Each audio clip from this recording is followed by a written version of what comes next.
and welcome to The Content Bite, a podcast for freelancers who use their words to make money. I'm Rachel Smith, a freelance journalist, copywriter, and content producer. I'm also the founder of Rachel's List, a jobs board and community for Australian writers and other creatives. And I'm Lynne Testoni. I'm a journalist and a content writer as well. Rachel and I are your weekly co-hosts, and every week we're bringing you all kinds of tips, tricks, and some fabulous guests to help you make the most of your freelance business. This podcast is sponsored by our good friends at Rounded, easy accounting and invoicing software made just for Australian freelancers and sole traders. It's everything you need to make freelancing easier. Find out more at rounded.com.au. Also, if you're a gold member of Rachel's List, Rounded is giving you 20% off an annual subscription plan. Upgrade to gold membership for all the details. Hi, Rach, how are you? I've had such a massive week with photo shoots and deadlines. What about you? Yes, an equally massive week, although mine has been more around dodgy fridge issues and other tech hiccups. But it's about to get much better because we have a bloody brilliant guest on the podcast who is also a friend of mine, Pip Harry. She and I have had a fair bit of history on the writing side of things, which we may touch on. But she's also an award-winning children's author and juggles writing books along with working as a journo and a copywriter. Wow. Well, of course, I know all about Pip, but why don't you give our listeners the lowdown before we get her into the hot seat? Okay. Pip Harry is an Australian children's author and journalist. Her middle grade novel, The Little Wave, won the CBCA 2020 Book of the Year Award and the Speech Pathology Australia Book of the Year. And her young adult novels include I'll Tell You Mine, Head of the River, Because of You, and Are You There, Buddha? A CBCA notable and shortlisted for the 2022 New South Wales Premier's Literary Awards. In 2022, Pip released middle grade novel August and Jones, a book about the power of friendship inspired by a true story. And Pip has 2 contracted picture books on the way and is co-writing a middle grade series fiction project. And having read all your books, oh my God, it's so awesome reading out your bio. You're so It's amazing, Pip. So great to have you join us. It's so great. Today. I was there for the first. I remember the I'll Tell You Mine whole journey. It's very exciting to see how many books you've written and published since then. Yeah, sometimes I hear people reading out my bio and I can't quite believe it's me. I get this disconnect from all this work that I've done. You know, it's happened quite quickly. Well, it feels like it's happened quickly anyway. But I'm very happy to be on the Content Bite, Lynne and Rachel. I've been waiting to come on for a long time. No. Very exciting. We finally locked you down. Well, look, I think that we should get it out of the way. The fact that we are long-term mates and we met in the hallowed halls of what was ACP, but then became Bauer, then became R Media. Will they ever stop changing their name? I don't know. I don't know. Yeah, to me, it's always ACP. Yes, I know.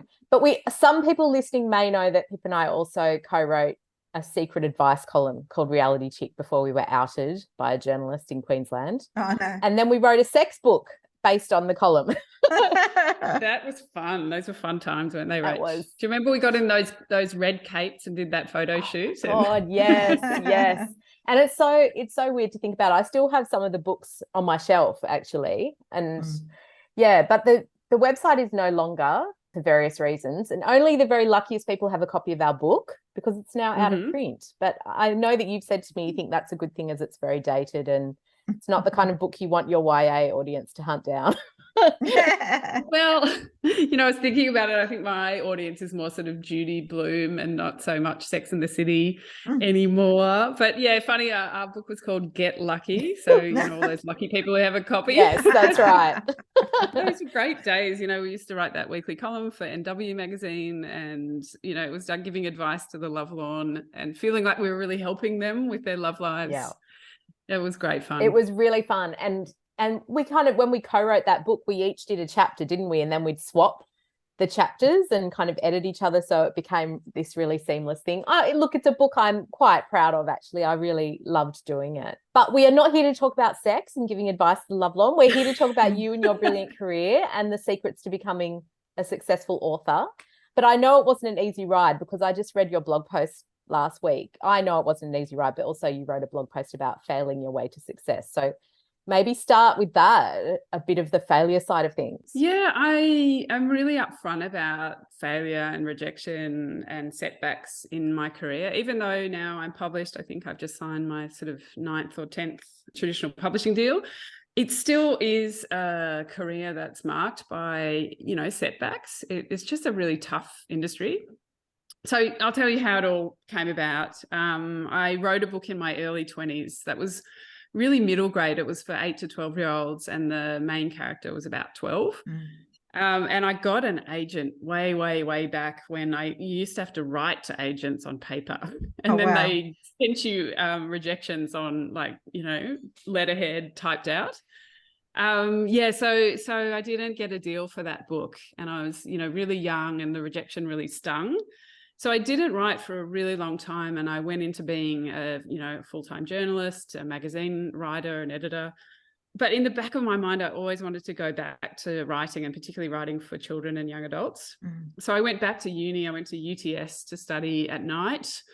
I used to hang around with people like Nigel Bartlett, who's a very well-known sub-editor back in the day. He's been a guest on the podcast. Yeah. Oh, cool. And he's also an author, 2 books. Yeah, he's a crime writer. We were in the same like group at uni, and had a little like writing group that used to meet in pubs and Japanese restaurants, and, like, you know, with our little scraps of paper, and being really vulnerable and sharing our stories. And actually, so it took, I think it was like 12 years for me to get another shot at being an author. And I signed with Cameron's Literary Management, and they got me a deal with UQP. And then it all sort of, the door swung open, and from there, it did become a little easier to get published. But along the way, there's been lots of setbacks. I wrote in that blog post about how it took me about 10 years and about 30 manuscripts to sign a picture book deal. Wow. Which is quite a long time. That is tough. Yeah, and I was like, should I give this up? And I just kept adding to my picture book file. And then mid last year, I signed a deal with Hachette Books for my first picture book. And then I signed another one just before Christmas with Walker Books for my second. So that just unlocked. So I think you just have to be really persistent and just keep at it if you think you've got something to say. Yeah. Yeah. So hard. And in that 10 years, the book marketing landscape's changed so much.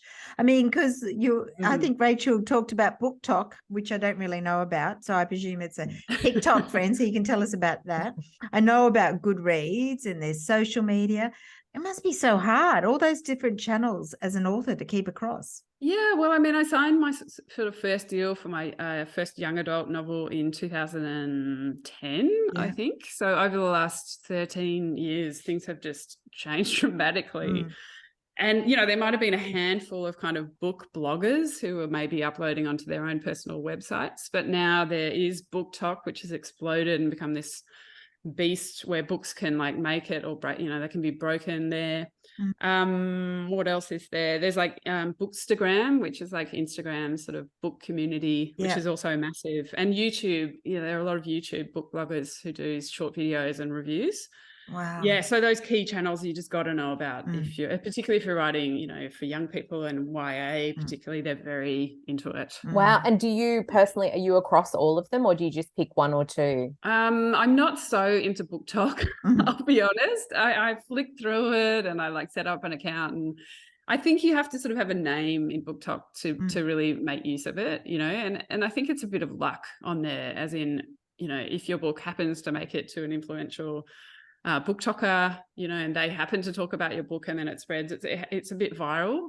How that works. That's interesting. I think you have to be very lucky. I want to circle back to that in a minute, but first I want to talk about how things have changed again, because I feel like, you know, when we published it was so different, but now I think there's so much legwork, and I got the vibe that the publishers used to do a lot of that legwork, and now that baton has been sort of passed to the authors a bit. Would you agree with that? I don't know how much work the publishers have ever really done. You know, so I don't think that's really changed. It's an industry that changes slowly and is quite traditional. So I don't remember getting a huge amount of support for my early books either. But yeah, like I think this, you know, having so many channels and places to be, I think you do need to be across it. And I think it is kind of a partnership with you and your publisher, how you do that. So some bigger name authors obviously get a lot more support and a lot more assets and kind of guidance. But if you're a first-time author or, mid-list or like not selling as many copies, you really have to get on board. You need your own website. You need a decent setup with a microphone, a ring light, and the ability to do live presentations at schools and online festivals. Maybe, you get about 4 to 6 weeks for each book with your marketing team really pushing. Yeah. And after that, it's up to you if you want to keep sales ticking along. You've just really got to be across it. And it's just part of the business now. Yeah. One of the things I've heard, and we'll talk about marketing a book, because I heard with the pandemic has been really hard because book tours, and there's a lot of children's books who speak to libraries and children's books authors, schools, libraries and everything, and you get paid for a lot of those things. It's a big income earner for children's books, particularly children's books, more than adult books. Is that right? Yeah, absolutely. So schools pay you essentially to come in and present to their students. And they're decent amounts of money. So, if you know how to put yourself together as a presenter and get into schools, that can be a really good income stream for sure. Yeah. And I guess you sell books at the same time. You do. You raise awareness for your books, and the kids come home, and they say, Mum, I want to buy Pip Harry's book. She was at school today, and they badger, and they, how kids are. Yeah. They get what they want. There's not many parents are going to say no to a kid wanting a book too. Yeah, it's not that's like right. wanting something electronic. Yeah. It's super wholesome, isn't it? Yeah, everyone wants their kids reading. Yeah. I partnered with like a schools tour group that also sells books. So what can happen is you go into schools and they've already sold your books to the kids. Yeah. So it's all packaged up, ready to go. I've already gone in and signed all those books for the kids. They, it's all happening, so it's all very organized these days as well. Yeah. So I think I did, for August & Jones, I did 8 or 9 schools in a week. Wow. And I wasn't paid for that, but there were book deals attached. Yeah. So you sold a lot of books. Right? Yeah. Yeah. Okay. It's good. It's good. Mm. Yeah. And definitely it does start early, pre-sales and pre-orders start like well before the book is out. So you've got to be on that as well and sort of pushing, my book's coming out in blah, blah, and, you can pre-order here. You can do that in partnership with your publisher or by yourself. And you have to start building relationships with influential reviewers. Yeah. For me, it's about reaching out to schools and, booksellers and libraries, So it is a big job to kind of market your book and get the word out. Yeah. Early and through the campaign, and then have a bit of longevity afterwards. Yeah, right. So what have you personally found the most successful about boosting awareness of your books and getting sales moving? Yeah, so we've talked about visiting schools. That's huge for children's authors. But then there's bookstore visits, Yes. which are handy. They can be a bit awkward. You never know what you're going to get. Like I, for example, with Because of You, I think I visited, maybe 12 bookstores or something in Melbourne. Yeah. I have a bit of a following in Melbourne, and sometimes you go in and they're just like, who are you? No, we don't really have time for you, whatever. Here are 2 books, and you sign them and you walk out. And sometimes they're so excited to see you. They have like piles and piles of books that you sign, like, 100 books or whatever. And it's really handy. And they may have you on like a book club list. So they really want signed copies, and it can be just really good. I guess doing blogs, doing like podcasts and doing like in-person tours. So for August & Jones, I went down to Victoria and I did a tour around the book. So I did a speaking gig with Zana Fralin, who's a fellow middle grade author. We spoke at a bookstore. I did a launch. I visited bookstores and just kind of like drummed up a bit of excitement around the book. And that book was important to tell the real life story behind that book because it's based on 2 real children. So to be able to tell booksellers, this is what it's about and these are the kids and this is their story was hugely beneficial. Yeah. What about something I know that you and I have talked about before? What about getting the right person to blurb your book on the front cover? Like begging those famous big name authors. It's like, to put their are name you on going to your go book? to Aaron Blabey and ask him to blurb your picture book?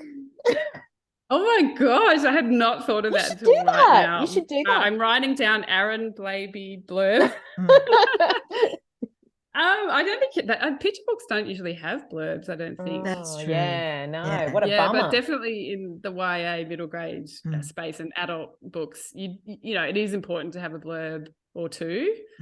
So yeah, I've approached some big name authors. I think I reached out to Judy Blume unsuccessfully for Are You There, Buddha, which is a book about, you know, a girl getting her period and puberty. Yeah. Did she write back at all? No, I don't think I could reach her, and I didn't get any response at all. We saw her, didn't we, Lynne? We did see her at the Sydney Writers Oh, really? Festival. Yeah. She runs a bookstore. She's amazing, cool. actually, quite an inspirational person. And in fact, I think the interview we saw from the Sydney Writers Festival is now a podcast, a podcast episode. And it's really worth speaking to, because it's quite horrifying when you talk about censorship. Do you know that Judy Blume is the most banned author in the US? Wow. And you That's think amazing, of everything, and she's so anti-censorship. She's so inspirational. She, even if you didn't like her before, you get really excited about, you know, she's quite a decent age though. I think she's in her 70s, but she's wonderful. And there is actually, I don't know if you know, Are You There, God? It's Me, Margaret. It's coming out as a movie this year. Oh yes, I know. Yeah. So maybe that'll go onto your books, a little flow on effect. It might. You never know. Yes, look, I'm thinking about doing some marketing around that. You know, you can have things that, you know, that book came out in 2021, but, you know, if a movie that aligns really well with my book comes out, I'm going to jump on that and have, you know, the movie poster next to my book. And do you want an updated version of Are You There, God? It's Me, Margaret? Read Are You There, Buddha? You know, try and jump on that little bandwagon for sure. And you know what? Around just the release of the trailer for the movie, my book shot up into #1 position in a category on Amazon on that day. Wow. Because maybe people searching, and it probably comes up as, have you also looked at? And fantastic. Yeah, as a recommendation. You definitely need to have some marketing knowledge, or, you know, figure out how to leverage what you've got, and maybe get advice who would you even go to if you didn't know how to do that, to get those kinds of ideas? I mean, I've had like an independent book marketer jump on one of my books because of you. And I was given that person through my publisher, but you can just hire them, independent book marketers, and they will advise you on all this kind of stuff. And they will tell you, you know, how to stage your campaign, and, you know, who to be reaching out to and talking to. And that's just amazing to have that kind of support. But it does cost money. So you've got to factor in, you know, how much money am I going to make from this book versus how much money am I going to pay this sector? Exactly. So what has been your most successful book? And because you talked a little bit off air about one of your books going a bit viral and being a bit of a surprise success. And do you think there was a marketing reason for that, or luck? I wish I could. So my most successful book so far is The Little Wave. Yeah. And it's a quiet verse novel about friendship, written in 3 separate voices in verse, mind you, which is a form of style of poetry. That book came out. We had virtually zero expectations of how it would do. I think the first print run was about 3,000 copies. Through word of mouth, through a big award that it won, and that it aligned so well with the school curriculum. That book went on to sell, I think we're up to about 25,000 copies. Oh, amazing. Which is massive. Yeah. It's reprinted 10 or 11 times. You know, I just keep getting notes. Yep, we've reprinted again. And it's just this little sleeper hit that just struck a nerve with parents and with students. So yeah, that's been really amazing to see that. And nothing at all to do with marketing, because I had virtually none. Yeah. And that book was so quiet for the first 6 months. So I remember I went to an event in Queensland, and I talked to other authors, and I was saying how quiet The Little Wave had been. And that was end of February, and it had been out for 6 months. And then it just started to creep up. Wow. So cool. Who needs book talk? Yeah, exactly. Right. Yeah. Well, you just need a bunch of like teacher librarians like spreading the word, and man, those guys can be really passionate and influential. You know, if you get thousands of them, like I think I've got, you know, 9,000 or 10,000 copies in school libraries or libraries alone. You know, that's a lot of people putting my book on the shelf. Well, I did read a piece quite a few years ago, I think it was in the Australian, about school curriculum, and that most bestseller lists don't include the books that kids buy as part of the school curriculum. But if you added those books, there's some surprising bestsellers, books that you may not think about, like To Kill a Mockingbird, Holes, some of those great Holes, kids yeah. classics. I do know that my son-in-law Craig Sylvie, his book is on the curriculum in WA and in New South Wales, and that makes a real difference to sales. That's Jasper Jones. Absolutely. Yeah. Yeah, that's a great book for schools, often on lists. If you can get your book onto a school list, you can sell hundreds of thousands of copies, honestly. Yeah. I'm just thinking of Maxine Beneba Clark's book. Or Looking for Alibrandi, perhaps. That would be another one. Looking for Alibrandi done really well. A Simple Gift by a guy called Stephen Herrick has done extremely well. You wouldn't have heard of it, but it sold a lot of copies because it's on the schools list. Yeah, I definitely would love that. Yeah. If anyone's listening, give me a thought. Keep on those school lists. Amazing. Yeah. And Children's Book Council Awards, I mean, you've won one, haven't you? With one. That must make a big difference because a lot of librarians and bookshops buy off those sort of long lists and short lists, don't they? They do, yeah. So there's 2 awards given by the Children's Book Council of Australia, the Notable List, which comes out actually in a couple of weeks, usually at the end of February. And then there's the Short List, which is end of March. And everyone holds their breath on the day that both those lists come out because, you know, definitely libraries will just order the entire list, notables, or the entire short list, and it can make you a bestseller overnight, literally. So I've been lucky enough to be shortlisted twice for 2 of my books, and both those books immediately became very popular and successful and, you know, commercially. Yeah. So that was great. And winning was, you know, a step further. For the Little Wave, I did win. I got a very nice shiny medal and some money they give you as well. But just the exposure was just huge. I wasn't even really prepared for that.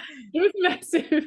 Yeah, that book, was made into a play that toured schools as well, like a performance, and it just lifted it enormously. How amazing. So that's one way to sort of, you know, go viral, but let's talk a little bit about going viral on, you know, places like BookTok. Yeah. What are some great BookTok success stories that you've heard of? Like, I know Colleen Hoover is huge now, but I read that it was a bit of a surprise to publishers because they hadn't done a lot to market her books, and it just was this runaway train once it hit BookTok. Yeah, I mean, look, she was reasonably successful before BookTok, but a little under the radar, a little bit edgy, you know, so by no means like a massive bestseller. But BookTok has made her a huge literary star, and also just like lifted her entire backlist to the forefront, and her sales are incredible. Like you walk into a Big W or a Kmart, and they have like BookTok stands, and like 3/4 of that BookTok stand is Colleen Hoover, which is incredible. Yeah. I've heard about an author called Madeline Miller who wrote a book called Song of Achilles. Yep. And she was picked up by a BookTok reviewer and went from 20,000 sales to 2 million. I've read Circe, which was her book before. Yeah. And actually it's funny because Song of Achilles, I bought that for one of my daughters who's 20, and she'd heard about it, and it had a big thing in Dimmicks because I didn't know about BookTok, but it was huge on Instagram. So that must be. As well, Instagram. Yeah. I mean, you know, a book that's a reimagining of the Iliad, you wouldn't expect to do huge numbers like that. But there you are. Good on her, right? Yeah. Well, I've read Circe and I loved it. It was quite good. Yeah. I keep hoping that one of my books in particular, I think, would do well on BookTok. So I have to like look into that, Because of You, which is about homelessness, and there's a teenage story. Yeah. There's a bit of a love story in there as well. So it's just about finding the right and influential people to review it, and then, you know, luck. So you've just got like an ebook version of it that you would just send to those influential people? Like, would you just send it out to one or try one, or would you just kind of do a simultaneous submission, which they tell us not to do in publishing, in magazine publishing anyway? I don't know. I mean, I still think there's value in getting an actual book. Like I see a lot of marketing campaigns where they get a book. It's like wrapped in beautiful paper. A lot of unboxing. The unboxing thing is huge. Unboxing is huge. Yeah. We love to see that. We love to see physical items, and books are like, they're objects. They're beautiful. Yeah. Yeah, I think if you've got a really beautiful cover, you know, and maybe you've got something in the book that you can, like, you know, get a little keepsake, I think it's hugely valuable to send out an actual book. Yeah. The old-fashioned way. Well, you and I, we've talked a lot offline about the lack of transparency in book publishing, and how authors, probably a lot of authors, very rarely know those true sales figures and that that kind of thing. Is that frustrating, or do you think, is there a way around that as an author? It's so frustrating. That's probably the most frustrating thing about being a traditionally published author, is you have virtually no control over, you know, your numbers and finding out information about your numbers and having that transparency. I would love like a central portal. And I've talked to a publisher about this, and she also agreed with me that it would be amazing, where authors and publishers can both log in at any time and see the numbers in real time. This does not happen unless you pay for a BookScan account, which costs about $5,000 a year for a subscription to BookScan, which is Australia's way of sort of gathering book sales in bookstores. But it's not the whole story. So it wouldn't cover schools, for instance, would it? Yeah. You don't have those schools numbers. And for me, my educational sales are massive and probably much higher than anything that goes through, you know, traditional bookstores. Yeah, so it's super frustrating. I actually didn't see any of my royalty statements for the first 3 years of my career. Yeah. Because I hadn't made any royalties. So nobody thought to send me those statements because they were in the minus numbers. Because you're still working out your advance. Correct. So I was still earning out my advance. And for my first book, which is very sad, I'll tell you mine, I still haven't earned out my advance. It's still minus $600, I think. Oh, no. Yeah. It's an amazing system, you know, and that you just hold no cards, really. You don't know how your book is doing from week to week, unless you are a very big name author, and then you have a lot more transparency and can demand to see numbers a lot more regularly.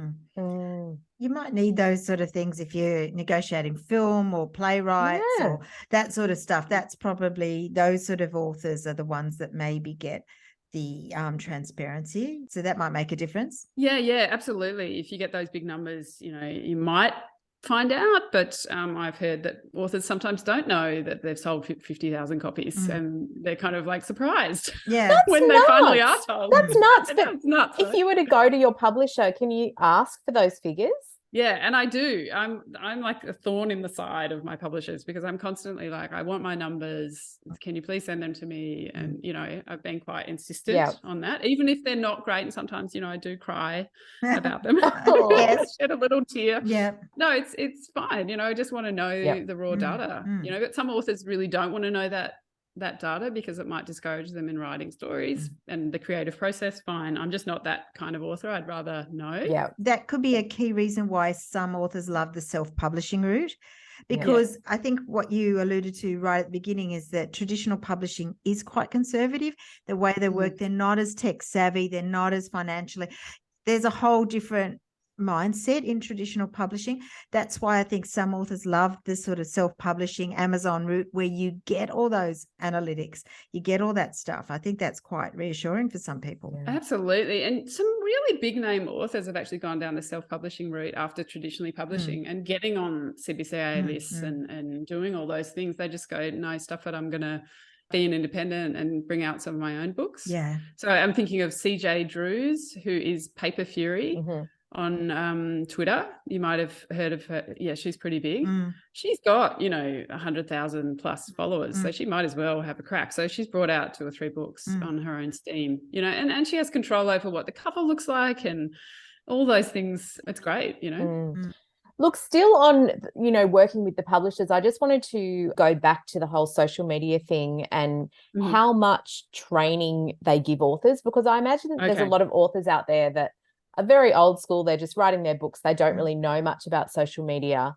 Do the publishers have a way of helping them leverage their socials, or do they say, you need to start building an audience, you need to start doing this, these are the types of posts that work on social media, let's get you in and train you up in Canva or show you what to do? I mean, does that even happen, or are you just left to kind of figure it out? Largely you are left to figure it out. So the first 10 years of my career, I just was working out what, you know, trying new things and working out Canva and what competitions might work. And I was doing my own giveaways and a whole bunch of stuff without the support of my publisher. If you do ask them, they usually make time in their schedule to like help you out with, like, you know, assets or whatever. They're quite happy to do that. but they don't, make an effort to like train you up. Yeah. However, for August and Jones, last year I was put through a boot camp with Ginger Gorman, who's quite a well-known journalist. And so there was, I think, about 5 of us who were picked as authors that would be trained. And it was fantastic, all areas from TV to radio, to traditional press, to how to do an interview. And yeah, it was valuable, hugely valuable. Wow. So like media training. Yeah, it was called like bootcamp media training, and it was all paid for by my publisher, Hachette. And we did it. And it was really interesting because we were all so different. There was like a non-fiction writer who'd written a memoir. There was someone who'd written crime. There was myself, a children's author. Yeah. So it was like interesting to see everyone's work and also how they presented themselves. Yeah. We had to do some like mock interviews, and it was really fun. How interesting. So Pip, I understand you did another course that you was really valuable. Was that right? Yeah, Lynne, I did a social media training through Hachette as well. And they engaged a UK group called Tandem Collective to basically audit the social media of a bunch of authors. Yeah. And see how we were doing out there. It was so fascinating. So they did a little report on all of us on how we were doing. So they looked at my Twitter, my Instagram, my Facebook, and my website to see, how I was doing. And then they wrote a report, which I read through and could make some changes and maybe sort of improve. Mm-hmm. It sort of felt like a school report coming through. Yeah. A report. How fascinating. And that was organized from your publisher. So some publishers are really onto it and do, kind of give their authors that training they need. Yeah, I think Hachette, my publisher, is excellent at kind of supporting authors and giving them that little bit of extra training and knowledge. And I learned heaps. I think they went through book talk and how to get the best out of reels on Instagram and all that kind of stuff. And we're really encouraging us to push a little bit, particularly, if you're an illustrator, you can set up a camera and have like live drawing and things like that. And people just love that stuff. But they love just, authors like just chatting about the process and what they're up to and, unboxing or whatever they're doing. Yeah. So yeah, I got a lot out of it. I got some, B's and C's, I think, on my report card. Oh no. Yeah, for example, I had forgotten on Instagram to like change my link back to my website, and it was still on something else, like an article about me or something. Yeah. And they were like, tut, you have to change it back, and just things like that. It was awesome. Yeah. Yeah. Yeah. Really How valuable. cool. It was cool. I guess one interesting way the publishers are tackling it that is they actually target or accept authors that have a high profile, that already have an engaged audience, who are quite good at that whole social media stuff. There's certainly a tendency for them to pick those sort of authors. The obvious. So do you think they're the obvious circumventing? person is Recipe Tin Eats, isn't it? Like she spent 10 years building her Insta and figuring out the food videos and all that. And it's just, she's a shoo-in for that cookbook deal. Yeah, for sure. The interesting thing about Naji is I don't think traditional publishing realized how good she was and how she'd been working, because they're in a much more traditional medium, and she had this huge following. And I think they ran out of books because they didn't print enough. They didn't, I think they underestimated how big she was. And I think the traditional media is now saying, oh my God, who's this person? But anyone who's been cooking, been on the internet, has known about her, but clearly not people who write about food in traditional media or in traditional publishing. Yeah. There's that disconnect between digital and traditional. Yeah. I don't know. I will confess here that my brother is a cookbook publisher. A Hardy Grant. You told me this story. I love it. Oh. Yes. And they well and truly knew what was it. Did they? Yeah. And they still ran out. They still ran out, yeah. She's gone bananas. Yeah. I mean, but I think, anyone who's cooking through the pandemic as well, she had such an uplift in numbers through that time when everyone was at home, baking their own bread and banana bread or whatever. Yeah, that's where she really gained a huge following. Yeah, interesting, isn't it? Love to hear what you're next doing. You talked a little bit about it. So you've got the children's books in the pipeline. What's your week like, and what are you working on at the moment? Yeah. Okay. So I do content writing for a nonprofit. They're called the Property Industry Foundation, or PIF. and they build homes for homeless youth. All right. It's just a really good fit for me because I did write a book about youth homelessness because of you. And I have worked for nonprofits in the past, so I kind of know a little bit about that. So I work for them a couple of days a week, and the rest of the time I'm working mostly for custom mags. And then it's just all the other book stuff. So at the moment I'm pitching a picture book. So it's going to acquisitions. I've finished this co-writing project with another writer, and that's with our agents at the moment. We have agents in Australia, London and Brussels, so they all have to get their time zones right and talk about the book and figure out how to pitch it. Can you see yourself like moving really into that younger children, writing for younger children only, or will you always have a soft spot for the teens? And my even bigger question, are you ever going to write an adult fiction book? Okay, the first question, do I have a soft spot for young adults? Yes, I do, and I will probably write for teenagers again because they're amazing. I love them. I will say that they're harder to present to in schools because they do tend to cross their arms and look at you like you're the most boring person they have ever encountered. Whereas the primary school kids are like, you are a rock star, you're amazing, and they've got their hand up before you even start speaking. I love that. So I love that. Yeah, so I do tend to write for primary school children because they're a very receptive audience.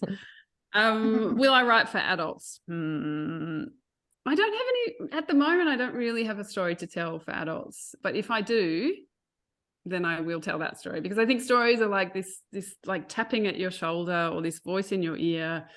And if you have to tell that story, you must, if it won't let you go, you have to put it down on paper. Yeah. Interesting. That's a bit woo-woo, but that's how I feel. Yeah. No, I think, I love that makes actually. sense. Yeah. We always ask guests about their favorite tech. Are you a tech person? Well, obviously, favorite tech. Oh my gosh, no, I'm not. Yes, a tech person. she kicks it old school. She has a big whiteboard. I don't know if you still have your big whiteboard where you used to mark everything off. I would just look at it in amazement and go, "Oh my God." People are still writing on whiteboards. Not only do I have a whiteboard, I have like actual paper lists that say to do. I have a paper to-do list. Okay. But I'm slightly digital as well.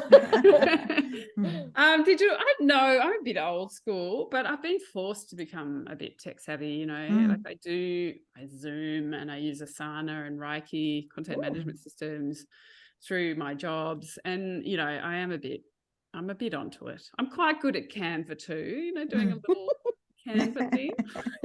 Little Canva things. How amazing. And I work on Squarespace because that's where my website is. And so I have become quite good at doing a little post on there and organizing it. But I still am not in your league. You girls are just way ahead of me, I think. Oh, I don't know. Maybe we it's do also, love the tech. We do. So tell us where people can find you and all your fantastic books. What about your website then? Yes, I've got my website. It's the very simple pipharry.com, and I sometimes update it when I feel inspired. And I can be found at piphaz, H-A-Z, on Insta and Twitter and a variety of those sorts of places. And I like a chat. I do like a chat. Come and find me. I know that authors and young wannabe authors find you, and you mentor young authors as well. So we should probably mention that, shouldn't we? Yeah, I forgot to mention, actually, part of my day job, I guess, is mentoring and looking at people's manuscripts in development and helping them. So I offer structural advice, copy edits to people writing for children and young adults, and now picture books, I guess, as well. Yeah, so people who are kind of like, they hit the wall with their story and they just don't know where to send it, what to do with it. It's not quite ready for a publisher yet. They come to me and I help them untangle, find a way forward. And I really love that work. Actually, that's brilliant. How amazing. Well, we're going to put all of that information into the show notes so you can find Pip at her website or on socials, or if you want to, talk to her about looking at your manuscript, she can do that as well. And this has been so awesome. Thank you for coming on and sharing all your bookie secrets and marketing secrets with us, I think it'll be really helpful because we do have a lot of authors out there who tune in, don't we, Lynne? We do. It's always really popular. And I think maybe the writers or journalists or content people, a lot of them, I think, have a bit of a manuscript in their bottom drawer. Don't we all? That's a whole other episode. Do you have a book in you? Actually, Pip wrote that for Rachel's list, didn't you? I said, not everyone does. No. Important to get that out there. A lot of people do, particularly our listeners, I think. So thank you, Pip, for being our guest this week. I really enjoyed it. Such a great chat. Oh, me too. Thanks for having me, Rachel and Lynne, and I'll come back anytime. We'll put you on the list for a regular slot. Well, that brings us to the end of the show this week, but thanks to everyone who's listening and sharing us on social media. Yeah, and I should say thanks again to our sponsors, rounded.com.au, because they're easy in accounting and invoicing software, and they're just made for Australian freelancers and sole traders. So go to rounded.com.au. All right. Thank you. We'll see you next week. Bye.